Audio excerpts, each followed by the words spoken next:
Everyone.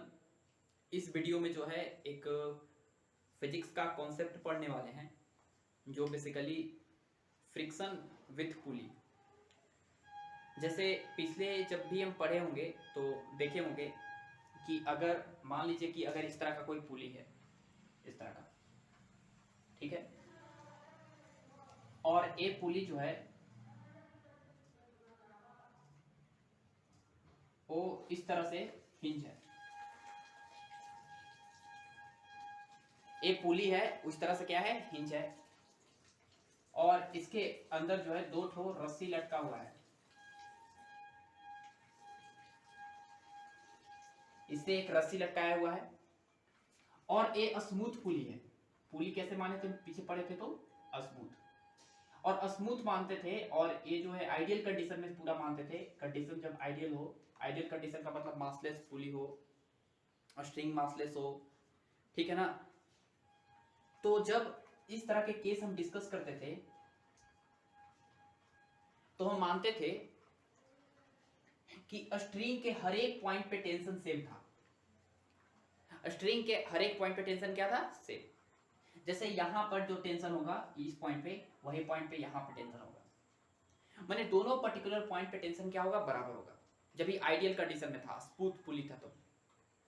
लेकिन अगर पुली जो है वो स्मूथ ना रहे, तब अगर वो पुली जो है उसके अंदर फ्रिक्शन आ जाए, तो तब जो है हम किस तरह से इसको देखते हैं, इसके बारे में हम थोड़ा सा डिस्कस करने वाले हैं। तो चलिए हेडिंग लगा लीजिए, फ्रिक्शन विथ पुली, ठीक है, इस तरह से।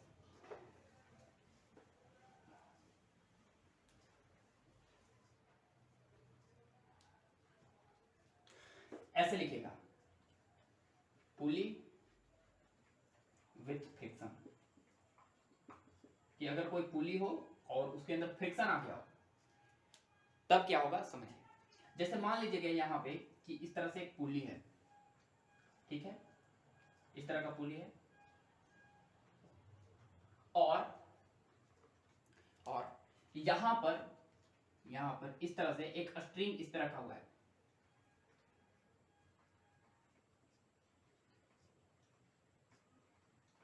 इस तरह, ठीक है, ये स्ट्रिंग रखा हुआ है। लेट्स ये जो स्ट्रिंग है वो एंगल बना रहा है इस पॉइंट पे,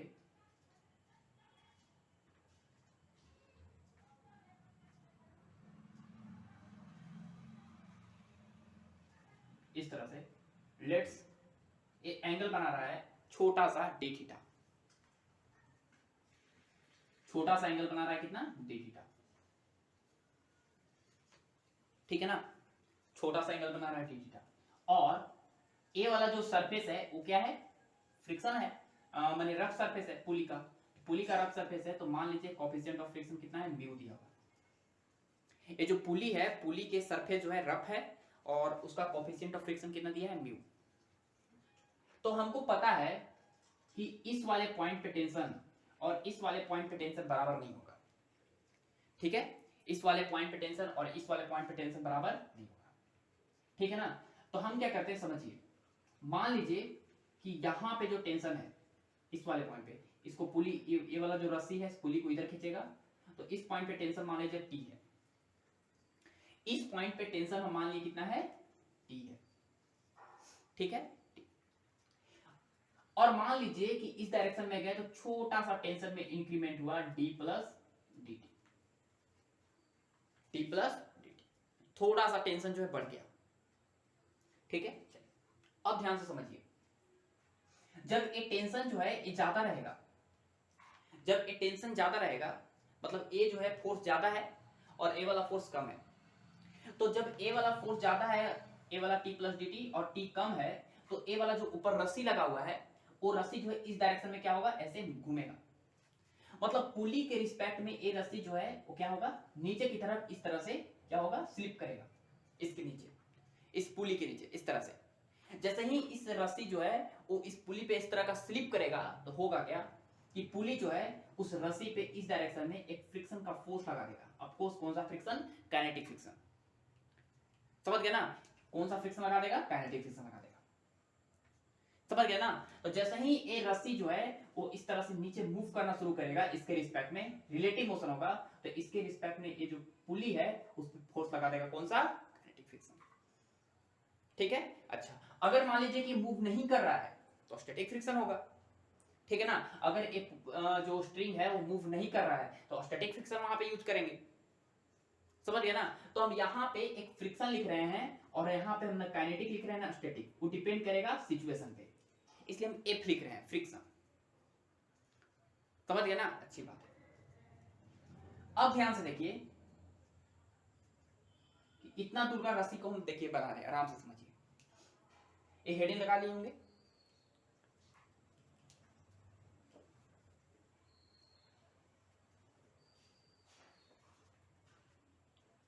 ध्यान से देखिएगा। यहां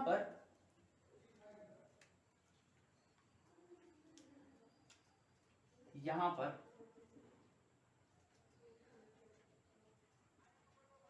इस तरह से ये जो एंगल होगा और एज वाला एंगल होगा, let's D theta by 2, let's D theta by आधा आधा डिवाइड कर ली, डी थीटा बाई 2।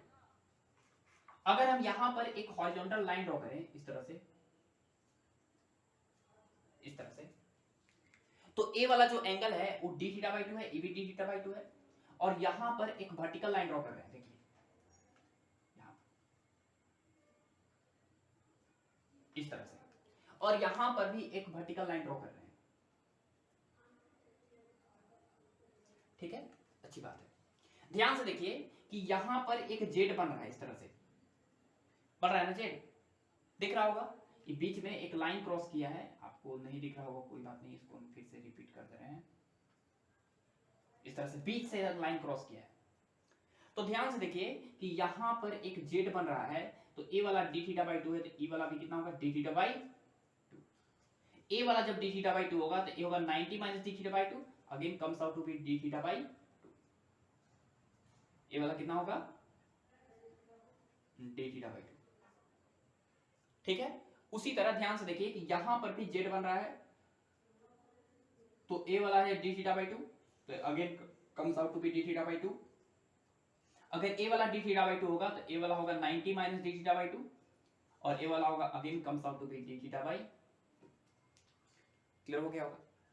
ध्यान से देखिए कि t प्लस डी टी का ए वाला कंपोनेंट होगा इस डायरेक्शन में, t प्लस डी टी का cos डी थीटा बाई 2 होगा, जबकि t प्लस डी टी का ए वाला कंपोनेंट होगा t plus D T cos D theta by 2, जबकि t प्लस डी टी का ए वाला कंपोनेंट होगा नीचे वाला t plus D t sine d theta by 2।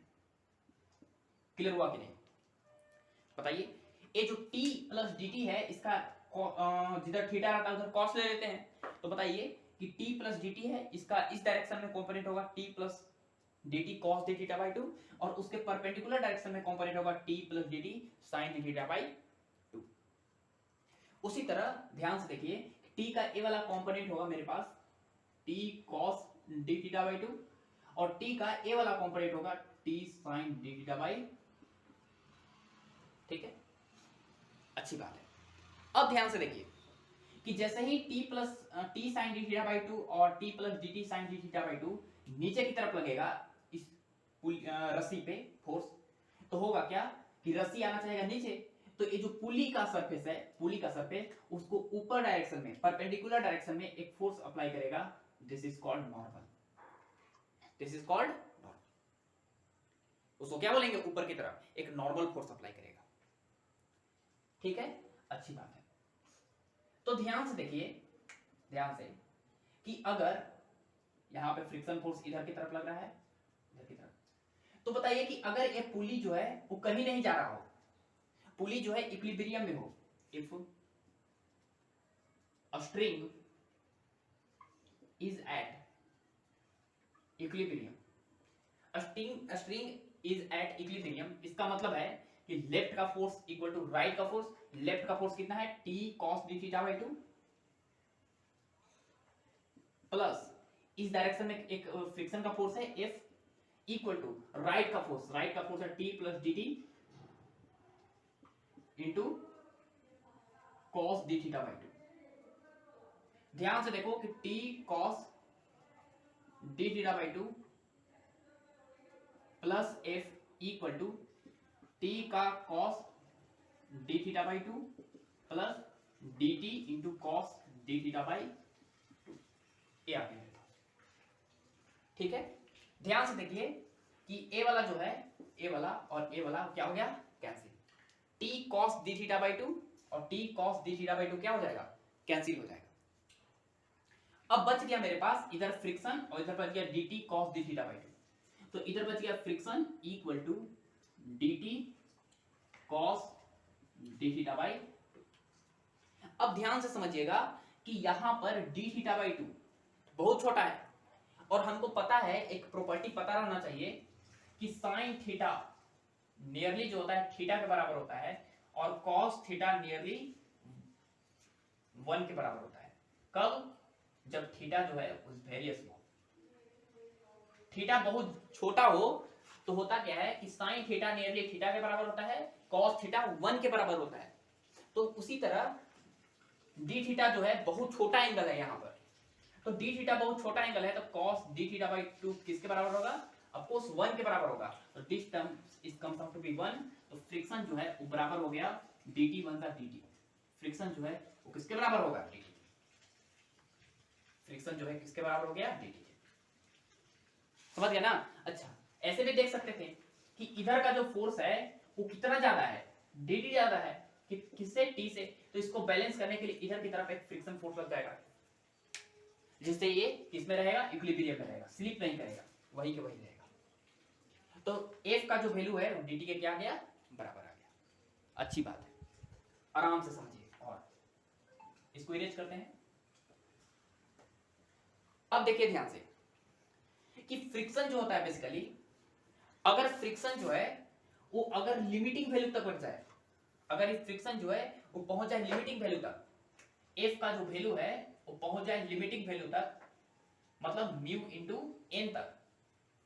Friction का जो वैल्यू है f वो एक लिमिटिंग वैल्यू तक पहुंच जाए तो उसको लिखते हैं म्यू इंटू एन।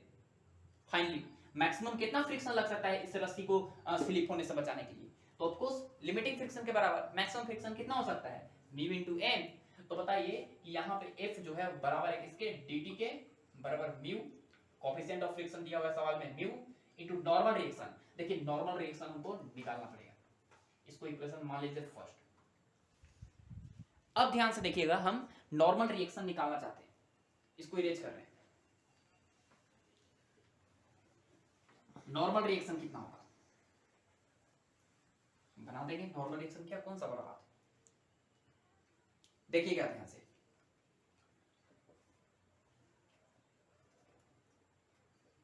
देखिए नॉर्मल रिएक्शन जो है वो किधर लग रहा है, ऊपर की तरफ। नॉर्मल रिएक्शन जो है ऊपर की तरफ है और नीचे की तरफ बैलेंस करने वाला फोर्स है t sin d theta by 2 और एक है t plus dt sin d theta by 2, दो फोर्स है।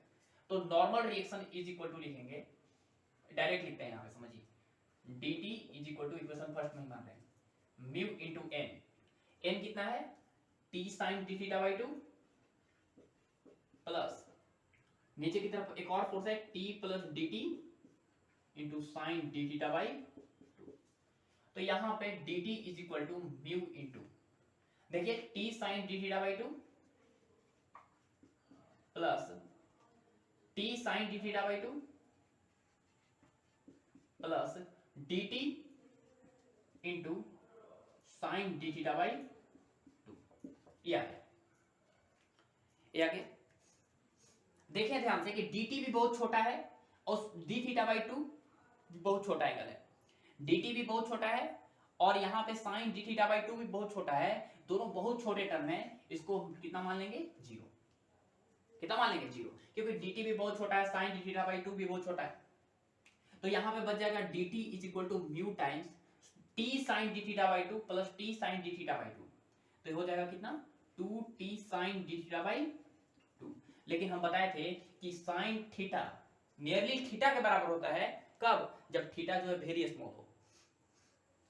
तो यहाँ पे देखिए कि साइन d थीटा बाई 2 जो है वो लगभग किसके बराबर होगा, d थीटा बाई 2 के, क्योंकि d थीटा बहुत छोटा एंगल है।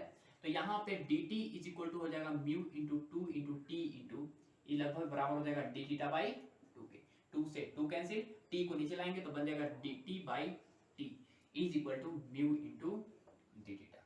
दोनों तरफ क्या कर देंगे हम इंटीग्रेशन, दोनों तरफ कर देंगे हम इंटीग्रेशन, दोनों तरफ इंटीग्रेशन कर देंगे। ठीक है, अच्छी बात है। अब ध्यान से सुनिए, मान लीजिए कि जब ये एंगल जो है यहां पे, मान लीजिए कि यहां पे टेंशन मान लीजिए T1 है और यहां पे टेंशन मान लीजिए कितना है T2, तो हम इसको वेरी करवा रहे हैं। देखिए जब T1 टू T2 और इसको वेरी करवा रहे हैं θ1 टू θ। ध्यान से देखिए dt बाई टी का इंटीग्रेशन होता है ln t, θ1 टू θ2 बराबर म्यू कांस्टेंट है बाहर निकाल लीजिए और डी थीटा का इंटीग्रेशन हो गया कितना थीटा, डी थीटा का इंटीग्रेशन हो गया थीटा। इसको इरेज कर रहे हैं,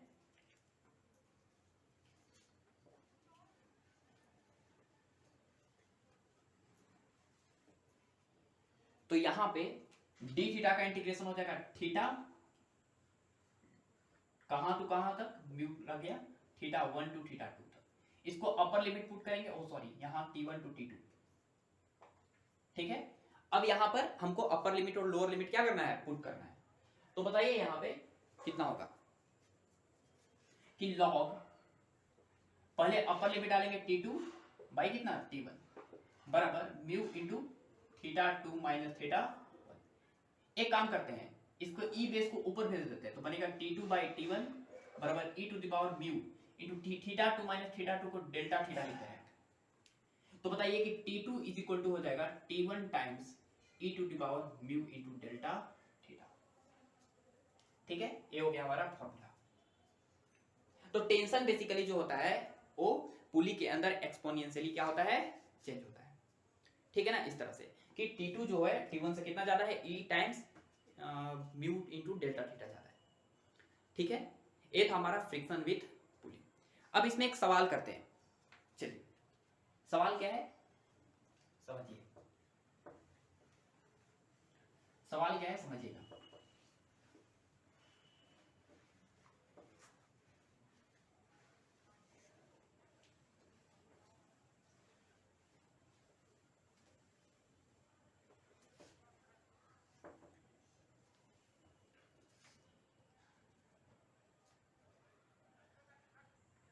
चलिए एक क्वेश्चन है मेरा, क्वेश्चन क्या है पहले हम पढ़ लेते हैं क्वेश्चन। ठीक है, वही पुली विथ फ्रिक्शन का ही सवाल है। ठीक है ना, सवाल है कि a light inelastic thread, समझ गए होंगे inelastic thread is stretched around half of the circumference of a fixed cylinder as shown in the figure. यहाँ पे जो आपको दिख रहा है ये बीच में फिक्स है और एक सिलेंडर है, ये क्या है हमारा एक सिलेंडर है और इस तरह से जो है यहाँ पे इस पे एक थ्रेड लटका खींचा गया है। ठीक है ना, और थ्रेड जो है इस तरह से इस पे घुमाया गया है, ए हाफ ऑफ सर्कमफेरेंस, माने यहाँ जो एंगल बन रहा है कितना बन रहा है, पाई बन रहा है। तो एंगल कितना बन रहा है, पाई। तो बताइए कि यहाँ पे एंगल अगर पाई बन रहा है तो थीटा इक्वल टू यूज करना पड़ेगा डेल्टा थीटा इक्वल टू कितना, पाई। इस वाले एंड और इस वाले एंड पे टोटल कितना एंगल बन रहा है, पाई एंगल बन रहा है। ठीक है ना, क्योंकि ये क्या है हमारा ए वाला जो है एक हाफ सर्कुलर सिलेंडर है, तो सिलेंडर का हाफ जो होगा वो हाफ सर्कमफेरेंस होगा, टोटल होता है 2 पाई आर ए, तो यहाँ पर एंगल हो जाएगा हमारा कितना, पाई। तो पाई एंगल बन रहा है। अब जो यहाँ पे देखा गया कि as a result of friction the thread does not slip on the cylinder, देखा गया कि इस पे फोर्स लगाने के बाद भी जो है इस सिलेंडर के ऊपर जो है ये थ्रेड जो है मूव नहीं कर रहा। ठीक है ना, फिक्स है, does not slip on the cylinder when the magnitude of the forces acting on its ends, मतलब इस पे जो फोर्स लग रहा है Fa और Fb वो इस इनइक्वालिटी को फॉलो कर रहा है कि half of Fa is less than equal to Fb less than equal to 2 times of Fa। ठीक है, तो बताना है determine the coefficient of friction between the thread and the cylinder, मतलब इसके बीच में हमको coefficient of friction mu find करना है, वही mu फाइंड करना है।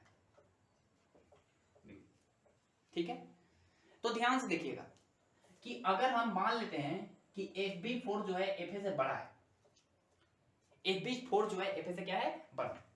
तो हमको पता है कि अगर FB FA से बड़ा है तो हम लिखेंगे FB is equal to e to the power mu into delta theta.